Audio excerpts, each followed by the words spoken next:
शिव पुराण कथा वाचक प्रदीप मिश्रा इन दिनों रायपुर में हैं। रायपुर के अमलेश्वर में वो शिव महापुराण की कथा कर रहे हैं, जो कि 2 जून तक चलने वाली है। और इसी बीच पंडित प्रदीप मिश्रा ने कुछ ऐसा कह दिया जिसकी चर्चा पूरे देश में हो रही है। कथा वाचक प्रदीप मिश्रा ने सनातनियों से अपील की है 4 बच्चे पैदा करने की।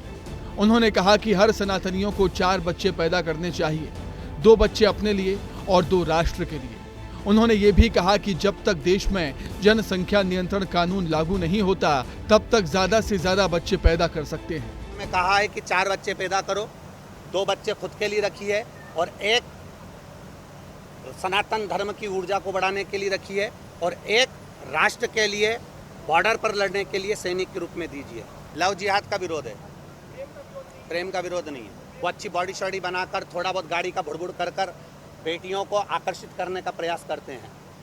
हमारा इतना सा कहना है, वो 100 लड़के होंगे उनको छोड़ो, पर अपनी जो माता पिता जिस बच्चे को चुन ले उसके साथ विवाह करने के लिए आतुर रहिए। कि धर्म में राजनीति और राजनीति में धर्म तो शुरू से चलता आया है। हालांकि धर्म को राजनीति की जरूरत नहीं पड़ती, पर राजनीति को धर्म की जरूरत बहुत पड़ती है, जिससे उनका सत्मार्ग रहे और उनका मार्ग सुलभ हो सके। प्रदीप मिश्रा की इस अपील के बाद सियासी गलियारों में हड़कंप मच गया है, क्योंकि प्रदीप मिश्रा के देश और विदेश में करोड़ों अनुयायी हैं जो उनकी बातों को मानते हैं, सुनते हैं और समझते हैं। कथावाचक प्रदीप मिश्रा के बयान से बीजेपी के नेता बचते हुए नजर आ रहे हैं। बीजेपी के वरिष्ठ नेता और विधायक राजेश मूणत ने कहा कि बाबा जी का सुझाव है। वहीं इस मामले में कांग्रेस ने कथावाचक प्रदीप मिश्रा को घेर दिया। कांग्रेस संचार प्रमुख सुशील आनंद शुक्ला ने कहा कि प्रदीप मिश्रा जी हैं, धर्माचार्य और कथावाचक हैं। सबसे पहले पहल उन्हें अपने घर से करनी चाहिए। यदि वे किसी प्रकार का आवाहन कर रहे हैं तो उनसे ये अपेक्षा रखी जाती है कि वो आचरण वे स्वयं भी रखें। अब देखिए, वो धर्माचार्य हैं और कथावाचक हैं, तो यदि वो किसी प्रकार का आह्वान कर रहे हैं तो उनसे अपेक्षा की जाती है कि उस प्रकार का आचरण वे स्वयं प्रस्तुत करें। तभी कोई भी आचरण यदि आप जब खुद अपने ऊपर लागू करेंगे तभी दूसरों को उपदेश देने के आप अधिकारी होते हैं। क्योंकि वो गृहस्थ जीवन के सन्यासी हैं, वे भी बाल बच्चेदार हैं जो मेरी जानकारी है, तो सबसे पहले पहल उन्हें अपने घर से करनी चाहिए। दुनिया में हमारा देश जनसंख्या के मामले में पहले स्थान पर है।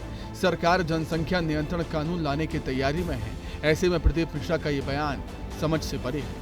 हमारी ये रिपोर्ट देखने के बाद में प्रसिद्ध कथावाचक प्रदीप मिश्रा के अनुयायियों को इस बात का फैसला खुद करना चाहिए कि उनकी अपील माननी है या नहीं माननी। लेकिन इस सब के इतर अगर देखा जाए तो पिछले 3 दशकों से जनसंख्या को लेकर देश में बहस छिड़ी हुई है और हाल ही कैबिनेट की बजट पे केंद्र सरकार ने एक कमेटी का भी प्रावधान किया है, जो कि जनसंख्या से जुड़े हुए तमाम पहलुओं पर रिपोर्ट तैयार करेगा और सरकार को सौंपेगा। लेकिन अगर देखा जाए तो पिछले कई सालों से जनसंख्या की वृद्धि भारत के लिए एक चुनौती अभी भी बनी हुई है। कैमरा पर्सन किशन के साथ रोहित मिश्रा, विस्तार न्यूज़, रायपुर।